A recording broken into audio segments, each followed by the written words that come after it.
Buenas noches, queridos sacos de carne y ansiedad. Bienvenidos a un rincón del mundo donde la esperanza viene a morir y el sentido común es una especie extinguida. Me presento, aunque dudo que les importe mi nombre tanto como les importa revisar si han cerrado la puerta con llave después de escucharme. Soy su guía en esta pequeña excursión hacia el abismo. ¿Sienten ese escalofrío? No es el aire acondicionado, es simplemente su instinto recordándoles que son asombrosamente frágiles. Pasamos la vida creyendo que somos los protagonistas de una gran epopeya, cuando en realidad somos solo el bocadillo de algo mucho más hambriento que espera entre las sombras. Hoy he seleccionado 3 relatos especialmente degradantes para su tranquilidad mental. Vamos a empezar con algo clásico. Ya saben, esa manía que tienen algunos de invitar a lo desconocido a pasar a su casa solo porque se sienten solos. Hay soledades que son un privilegio, créanme. Pero nuestra primera víctima no lo entendió así.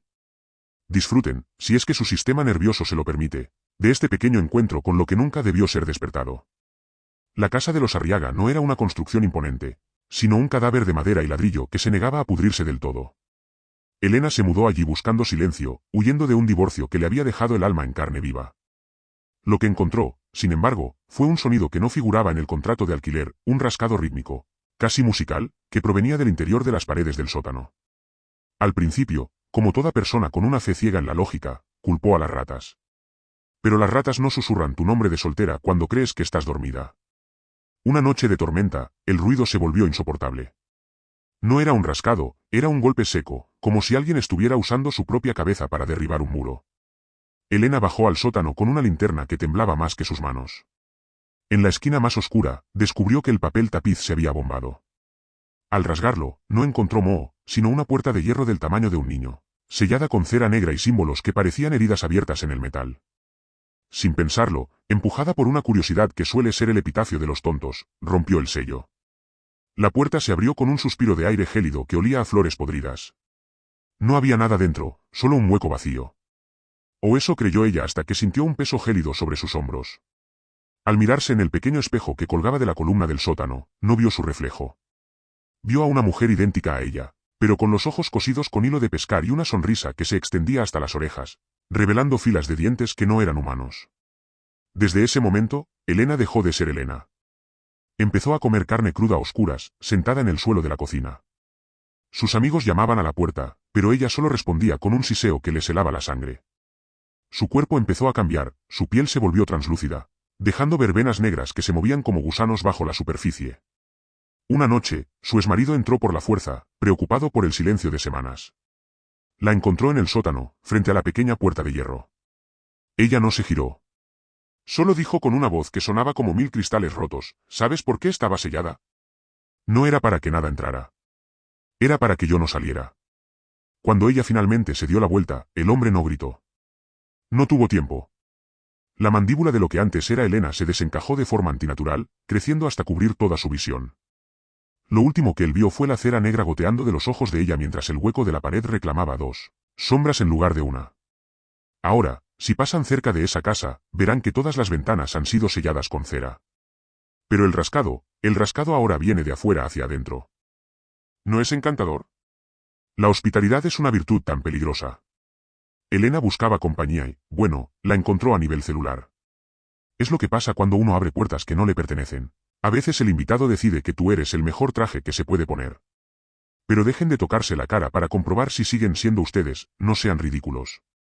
Si algo les hubiera poseído, ya me habría dado cuenta por el brillo de inteligencia en sus ojos, algo que claramente les falta. Pasemos a algo más terrenal, aunque no menos asqueroso. El ser humano es un animal creativo, especialmente cuando se trata de ocultar sus pecados. Vamos a conocer a un artista del engaño, alguien que descubrió que el mayor misterio no está en el más allá, sino en lo que guardamos en el congelador. El inspector Ortega era un hombre de costumbres fijas y un olfato que le había valido más enemigos que amigos. Por eso, cuando recibió la llamada sobre el olor que emanaba del apartamento del doctor Valdivia, supo que no se trataba de una cañería rota.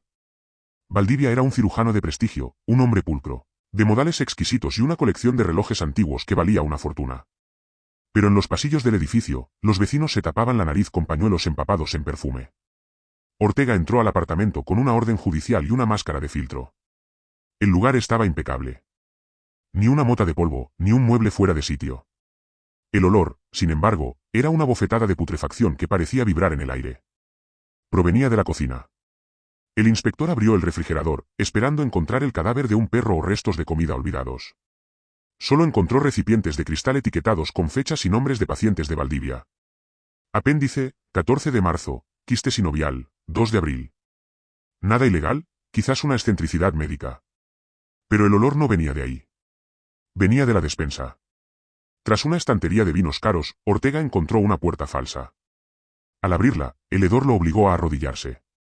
Era una habitación pequeña, forrada de plástico transparente de suelo a techo. En el centro, una mesa quirúrgica. Y sobre ella, lo que quedaba de la joven esposa de Valdivia, desaparecida hacía meses. Pero no estaba muerta, al menos no del todo. Valdivia, usando sus conocimientos avanzados de fisiología y un sistema de bombas de circulación extracorpórea, había logrado mantener vivo el sistema nervioso y los órganos vitales de la mujer, pero los había separado. No había un cuerpo unido, era un mapa de órganos extendidos sobre la mesa, conectados por tubos de silicona. El corazón latía en un recipiente de suero, los pulmones se inflaban y desinflaban rítmicamente en una caja de acrílico, y la cabeza, despojada de piel pero con los ojos intactos, estaba suspendida en una solución nutriente. Lo más perturbador no era la carnicería técnica, sino el hecho de que Valdivia estaba sentado en una esquina, leyendo poesía en voz alta. Cuando vio a Ortega, no se inmutó. Ella siempre se quejaba de que yo no le prestaba atención a su interior, dijo el doctor con una calma aterradora. Ahora puedo ver cada parte de ella, entender cómo funciona su amor, ver cómo late su miedo. Está más presente que nunca. Ortega miró los ojos de la mujer, que se movían frenéticamente en el líquido, fijos en él, suplicando con una intensidad que ningún grito podría igualar. Estaba atrapada en una conciencia fragmentada, sintiendo cada incisión, cada bombeo mecánico, incapaz de morir porque su marido la amaba demasiado como para dejar que su biología fallara. El amor es una cosa espléndida, ¿verdad? Especialmente cuando incluye tubos de ensayo y una total falta de empatía. Hay que reconocerle al doctor su dedicación, hoy en día nadie se esfuerza tanto en una relación. La mayoría de ustedes se rinden al primer síntoma de descomposición emocional, pero Valdivia, él era un romántico de los de antes. De los de antes de la ética médica, claro. Pero basta de dramas domésticos.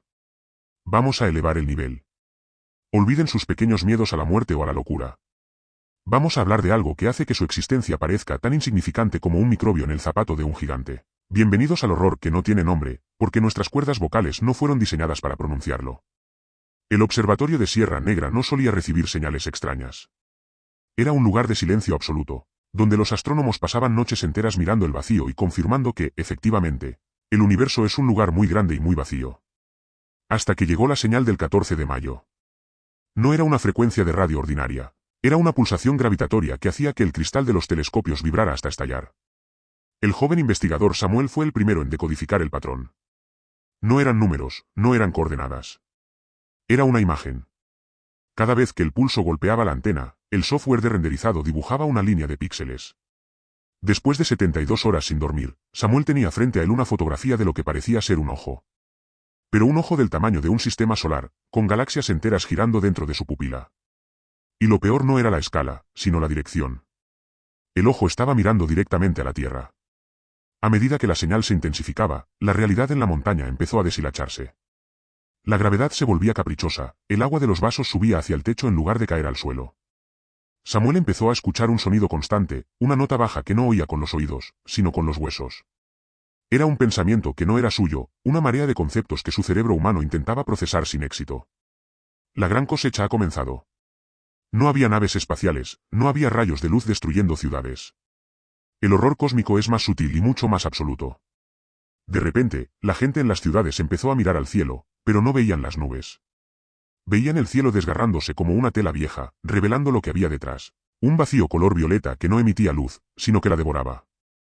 Samuel, en su locura, comprendió la verdad. Nuestro universo no era más que una mota de polvo en el párpado de una entidad cuya respiración dura milenios. Esa entidad acababa de despertar.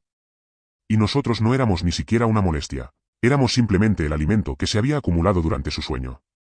Samuel vio a través del monitor cómo sus propios compañeros empezaban a disolverse, no en sangre o ceniza, sino en pura información matemática, siendo absorbidos hacia arriba, hacia esa pupila infinita que llenaba ahora todo el horizonte. El sol se apagó no porque se quedara sin combustible, sino porque algo cerró la mano sobre él.